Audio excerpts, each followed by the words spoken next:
pane mashoko obuda achitaurwa panapa onekwa kunzi aiwa mashoko zvawo angava echokwadi kana chikwadi chinorwadza chionekwa kunzi even though tiona ma-African leaders right now vachizama kuita ma-massive developments munoona ana Ibrahim Traore but panguva ino iweyo chidzwa chikwadi chinorwadza kuti aiwa those whites vamunoona vamunoenda munopresenta kwavari vakaita sana Putin kuRussia uko those guys they will never allow you to be independent.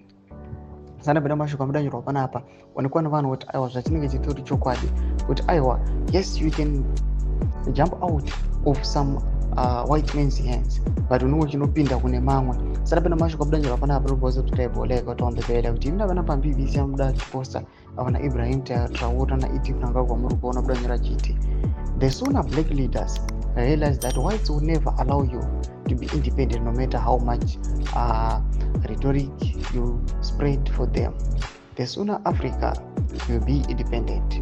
You cannot jump out of white master to another and call yourself free people, never.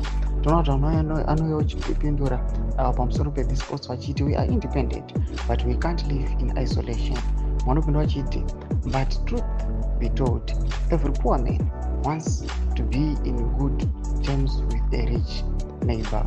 What we see poor nations do is similar to what is happening in our poor communities. Vanopinda vachiti not really in the background of internet.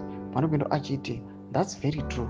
Changing masters means nothing when it comes to independent. Mashoko anobuda achitaurwa nevanhu vachikomera pamusoro pezviitiko izvi zvinokuonza aiwa yes we might seem to be independent but panguva ino zvinoratidza kuti these whites they will never allow us to be independent kuzvimirira pachedu.